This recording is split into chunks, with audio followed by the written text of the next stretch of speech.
दोस्तों इस वीडियो में हम लोग जानेंगे कि ऑस्ट्रेलिया में हिंदू टेम्पल्स को खालिस्तान सपोर्टर्स के द्वारा क्यों डैमेज किया जा रहा है, जिसमें खालिस्तान जिंदाबाद एंड हिंदुस्तान मुर्दाबाद के नारे भी लिखे गए हैं। And specially Indian prime minister Narendra Modi को क्यों टारगेट किया जा रहा है इन खालिस्तान के सपोर्टर्स के द्वारा। एंड ये खालिस्तान मूवमेंट क्या है, इसकी डिमांड इंडिया में क्यों हुई थी, एंड प्रेजेंट टाइम में खालिस्तान की डिमांड ऑस्ट्रेलिया में क्यों बढ़ रही है, इन सभी टॉपिक्स को डिटेल में स्टडी करेंगे। सो हेलो दोस्तों, मेरा नाम है Manish and I welcome you to UPSC study. दोस्तों हमारे चैनल की रेगुलर अपडेट्स पाने के लिए चैनल को सब्सक्राइब करें।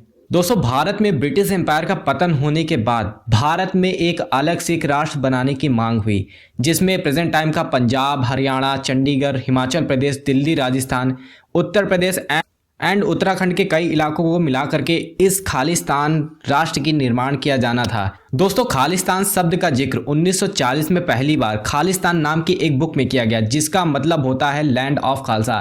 एंड 1947 में जब भारत पाकिस्तान का विभाजन किया गया अंग्रेजों के द्वारा, तब बहुत से सिख समुदाय के लोग पाकिस्तान से भारत आ गए और इसके बाद पाकिस्तान की जो स्पाई एजेंसी थी ISI, इसकी मदद से खालिस्तान आंदोलन भारत के पंजाब में फला फूला। एंड 1980 के दशक तक दोस्तों ये आंदोलन अपने चरम पर पीक पर था। देन जो दोस्तों खालिस्तान मूवमेंट के फाउंडर हैं जगजीत सिंह चौहान, इन्होंने यह भी बताया कि 1971 में भारत पाकिस्तान युद्ध के बाद उस समय के जो पाकिस्तान के प्रधानमंत्री थे जुल्फिकार अली भुट्टो, इन्होंने जगजीत सिंह को खालिस्तान बनाने में मदद करने का प्रस्ताव भी दिया था। एंड नाउ दोस्तों आप मुझसे क्वेश्चन पूछेंगे कि पाकिस्तान खालिस्तान को बनाने में मदद क्यों करना चाहता था सिख कम्युनिटी के लोगों की। सो दोस्तों ऐसा इसलिए है क्योंकि इससे पहले पाकिस्तान भारत के साथ 2 युद्ध लड़ चुका था और इसमें पाकिस्तान ये तो जान चुका था कि भारत के साथ हम युद्ध लड़के तो नहीं जीत सकते हैं, लेकिन भारत के ही लोगों को उनके खिलाफ भड़का करके उसका विभाजन कर सकते हैं। फिर 1984 आते आते ये आंदोलन बहुत ही ज्यादा उग्र होने लगा। इस आंदोलन को खत्म करने के लिए भारत सरकार ने Operation Blue Star, Operation Woodrose, Operation Black Thunder 2 ये सब ऑपरेशन चलाएं और इन ऑपरेशंस की वजह से दोस्तों उग्रवाद तो बहुत हद तक कम हुआ, लेकिन इन ऑपरेशंस में बहुत सारे आम नागरिकों की जान गई, जिनका इवन इन आंदोलनों से कोई लेना देना भी नहीं था, ना ही वो एक सेपरेट देश खालिस्तान की डिमांड कर रहे थे। और उस समय दोस्तों केंद्र में सरकार थी कांग्रेस की और इंदिरा गांधी उस समय भारत की प्रधानमंत्री थी, जिन्होंने ऑपरेशन ब्लू स्टार को चलाने की अनुमति दी थी, जिसमें बहुत से सिख मारे गए थे। इसी के विरोध में दोस्तों इंदिरा गांधी के जो 2 बॉडीगार्ड थे जो कि सिख समुदाय से आते थे, सतवंत सिंह एंड बेट सिंह, इन्होंने 31 अक्टूबर 1984 को इंदिरा गांधी का कत्ल कर दिया। नाउ दोस्तों अब पूरे देश में सिख कम्युनिटी के खिलाफ दंगे भड़के और इन दंगों में हजारों सिख मारे गए। Now if you talk about statistics, so दोस्तों ये हमेशा विवाद में रहते हैं कि कितने लोग मारे गए थे। ये आंकड़े पर हमेशा एक डिबेट चला करती, तो इसका कोई प्रॉपर डेटा नहीं है। एंड नाउ दोस्तों operation Blue star and anti Sikh rights में जितने भी किलिंग्स हुई थी, इसके विरोध में कुछ भारतीय सिख और प्रवासी सिख आज भी खालिस्तान का समर्थन करते हैं। लेकिन दोस्तों अब खबरें आ रही हैं कि ऑस्ट्रेलिया में कई हिंदू टेम्पल्स को खालिस्तान के सपोर्टर्स द्वारा डैमेज किया गया है और एंटी इंडिया स्लोगन्स भी लिखे गए हैं, जैसे कि हिंदुस्तान मुर्दाबाद एंड खालिस्तान जिंदाबाद।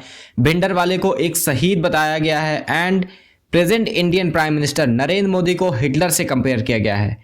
और इन सब से ऑस्ट्रेलिया में रहने वाले हिंदू समुदाय के लोग बहुत ही ज़्यादा नाराज़ हैं।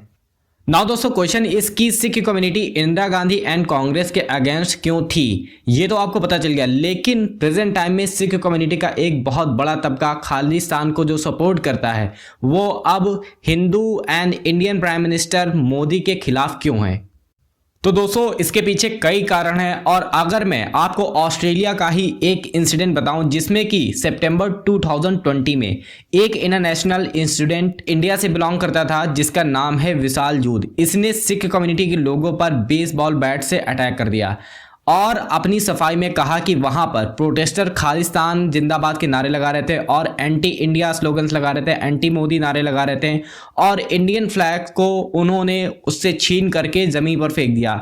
इसी सब में उसने इन सिख कम्युनिटी के लोगों पर अटैक कर दिया। लेकिन ये पहली बार नहीं हुआ था दोस्तों, इससे पहले भी इसके द्वारा कई ऐसे मामले को अंजाम दिया जा चुका था और इसीलिए दोस्तों ऑस्ट्रेलियन गवर्नमेंट ने इसको 6 महीने की सज़ा दी और इसके बाद ऑस्ट्रेलिया छोड़ने को कहा। और जब ये भारत वापस आया तो यहाँ पर इसके लिए एक रोड शो ऑर्गेनाइज किया और बहुत से दोस्तों वो बीजेपी के पॉलिटिशियंस के द्वारा विशाल जूत को एक हीरो बताया गया एंड एज ए ऑनर विशाल जूत को उस समय के हरियाणा के बीजेपी सीएम मनोहर लाल खट्टर से भी मिलाया गया। लेकिन दोस्तों दूसरी ओर कई लोगों को और स्पेशली सिख समुदाय के लोगों को विशाल जूत के प्रति ये प्रतिक्रिया लाइक रोड शो एंड देशभक्ति की तरह उसे पोर्ट्रे करना बहुत ही ज्यादा गलत लगा और उन लोगों ने कहा कि भाजपा के द्वारा हिंदुत्व की विचारधारा को प्रोत्साहित किया जा रहा है। एंड दूसरी ओर जो बीजेपी एंड मोदी के सपोर्टर्स हैं उनका ये कहना था कि हमारे धर्म को खतरा है फ्रॉम खालिस्तानी सिख्स, जो कि मोदी गवर्नमेंट को डीस्टेबलाइज करना चाहते हैं। और जब विशाल जूत के road show and Manohar Lal Khattar के साथ images and video Sikh community के बीच वायरल हुई तो बीजेपी की इमेज एंटी सिख बन गई। नौ आपको दोस्तों याद ही होगा कि 2020 एंड 2021 में जो 3 फॉर्म एक्ट्स लाए गए थे बीजेपी गवर्नमेंट के द्वारा जिसका विरोध किसान कर रहे थे और इसमें बहुत सारे सिख कम्युनिटी के लोग भी थे। सरकार ने इस किसान आंदोलन को दबाने की पूरी कोशिश की थी जिसमें मीडिया का भी सहारा लिया गया था, क्योंकि इस आंदोलन में दोस्तों सिख समुदाय के लोग सबसे ज़्यादा थे। तो मीडिया ने इन फॉर्म एक्ट्स का विरोध करने वालों को खालिस्तानी एंड खालिस्तानी सपोर्टर्स कहना शुरू कर दिया। नाउ अगेन दोस्तों बीजेपी एंड मोदी की इमेज सिख विरोधी फिर से बनना शुरू हो गई। लेकिन आप जान के शौक हो जाओगे कि किसानों को खालिस्तान का समर्थक सबसे पहले भारत के किसी राजनीतिक दल या भारतीय मीडिया के द्वारा नहीं कहा गया था। एक्चुअली में दोस्तों इस खालिस्तान कॉन्स्पिरेसी थ्योरी के बीज पाकिस्तान में बोए गए थे और यह बात पाकिस्तान के सोशल मीडिया के द्वारा फैलाई गई थी कि जो किसान प्रोटेस्ट कर रहे हैं वो खालिस्तान के समर्थक हैं। और एक पाकिस्तान की एक्ट्रेस वीना मलिक ने 15 अगस्त 2020 को एक ट्वीट किया जिसमें एक इमेज में खालिस्तान का सपोर्टर हाथ में वी वांट खालिस्तान का पैम्पलेट लेकर खड़ा है और इसको फार्मर प्रोटेस्ट का फोटो बताया। लेकिन दोस्तों जब इस फोटो का फैक्ट चेक किया गया तो पता चला कि ये फोटो फार्मर प्रोटेस्ट का नहीं है, ये 2013 में फोटो लिया गया था जो कि ऑपरेशन ब्लू स्टार की 29th एनिवर्सरी को लिया गया था। और इस तरह से फार्मर प्रोटेस्ट को खालिस्तान एंगल जो कि पाकिस्तान ने दिया था, लेकिन ये खालिस्तान एंगल अब इंडिया में मोमेंटम पकड़ने लगा। नाउ दोस्तों इंडियन मीडिया ने ज़रा से भी देर नहीं की और किसान आंदोलन को कहा कि यह आंदोलन खालिस्तानियों द्वारा हाईजैक कर लिया गया है इसी इमेज की बेस पर। हालांकि इस पर इंडिया के होम मिनिस्टर अमित शाह जी ने यह कहा था कि हमने इस विरोध को कभी भी राजनीतिक नहीं बताया और ना ही इसको अब बता रहे हैं। फिर भी दोस्तों बीजेपी के कई मिनिस्टर्स ने इस प्रोटेस्ट को बताया कि ये टुकड़े टुकड़े गैंग है और कुछ ने बताया कि इस आंदोलन में लेफ्टिस्ट एंड माओइस्ट एलिमेंट्स आ गए हैं। लेकिन इनमें से किसी ने भी एक भी एविडेंस दोस्तों नहीं पेश किया। बाद में भी कई जांच की गई इस पर इस आंदोलन में, लेकिन कहीं भी एक कंक्रीट लिंक नहीं पाया गया कि ये किसान आंदोलन खालिस्तानियों से लिंक्ड था। ना दोस्तों बीजेपी एंड सिख कम्युनिटी के बीच एक बहुत ही बड़ी दीवार यहाँ से पैदा हो गई और अब तक बीजेपी एंड मोदी गवर्नमेंट को सिख समुदाय के लोग एक खतरे की तरह देखने लगे थे, क्योंकि सिख समुदाय का कहना है कि बीजेपी हिंदुत्व को सपोर्ट करती है एंड हमें खालिस्तानियों के रूप में देखती है एंड हिंदू धर्म के लिए हमें एक खतरा मानती है। बट दोस्तों ऑन द अदर साइड जो पंजाबी चैनल्स हैं जो पाकिस्तान को सपोर्ट करते हैं उनके कमेंट सेक्शन में जाकर के जब मैंने पर्सनली रिसर्च की तो पाया दोस्तों कि अभी भी बहुत से लोग सिख समुदाय के खालिस्तान को सपोर्ट करते हैं एंड ये Khalistan supporters channels and pages Hindu and Sikh community के बीच भाईचारा जो है उसको खत्म करके सिख एंड मुस्लिम्स के बीच अच्छे रिलेशन एस्टैब्लिश करके खालिस्तान को सपोर्ट करना चाहते हैं। एंड जो लोग खालिस्तान का समर्थन करते हैं वो हिंदू से 2 वजह से दोस्तों चिढ़ते हैं according to my own personal research. Point number 1, वे जानते हैं कि बीजेपी हिंदुत्व को सपोर्ट करती है एंड इसका मतलब वह अन्य धर्मों से हेट भी करती है। पॉइंट नंबर 2, उन्हें लगता है कि आरएसएस सिखों को हिंदुओं में मिलाना चाहती है और ज़्यादातर सिख दोस्तों गुस्सा तब हो जाते हैं जब कोई कहता है कि Sikhism is a part of Sanatan Dharma, but वो ऐसा नहीं मानते हैं। एंड नाउ दोस्तों we will know why Khalistani elements rising in Australia. अगर सिख पॉपुलेशन की बात की जाए दोस्तों जो कि ऑस्ट्रेलिया में रहती है वो है 0.8% पूरी ऑस्ट्रेलियन आबादी का according to 2021 census. And Sikhism Australia का 5th लार्जेस्ट रिलीजन है। एंड अगर हिंदू पॉपुलेशन की बात की जाए जो ऑस्ट्रेलिया में रहते हैं, डेट इज 2.7%।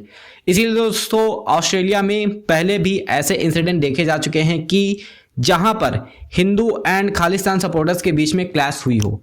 कई रिपोर्ट्स का दोस्तों ये भी दावा है कि कनाडा में रहने वाली सिख कम्युनिटी खालिस्तान को सपोर्ट नहीं करती है, इसीलिए ये खालिस्तान एक्टिविटीज ऑस्ट्रेलिया में बढ़ती जा रही हैं। हाल ही में पिछले साल ऑस्ट्रेलियाई सिख कम्युनिटी ने एक नगर कीर्तन ऑर्गेनाइज किया। हाल ही में पिछले साल ऑस्ट्रेलियाई सिख कम्युनिटी ने दोस्तों एक नगर कीर्तन ऑर्गेनाइज किया गया था मेलबर्न में, जिसको खालिस्तान के सपोर्टर्स द्वारा हाईजैक कर लिया गया और यहाँ पर खालिस्तान की T shirts, booklets and flags बांटे गए। और ऑस्ट्रेलिया टुडे के अनुसार जिन लोगों ने इस नगर कीर्तन को हाईजैक किया था वो दोस्तों कॉमन लोग नहीं थे, ये लोग मेंबर्स थे SFJ Sikh for justice group के, जिसको इंडियन गवर्नमेंट ने जुलाई 2019 को बैन कर दिया था under UAPA unlawful activities prevention act के तहत। लेकिन आप सोच रहे होंगे कि ऑस्ट्रेलिया में खालिस्तान एक्टिविटीज़ क्यों बढ़ रही हैं। ऐसा इसलिए दोस्तों क्योंकि ऑस्ट्रेलिया में रहने वाले खालिस्तान सपोर्टर्स के अच्छे कनेक्शंस हैं वहाँ की प्रेजेंट रूलिंग पार्टी जो है ऑस्ट्रेलियन लेबर पार्टी के साथ, और इसीलिए इन खालिस्तान के सपोर्टर्स को वहाँ पर गवर्नमेंट का कहीं ना कहीं सपोर्ट भी हासिल है।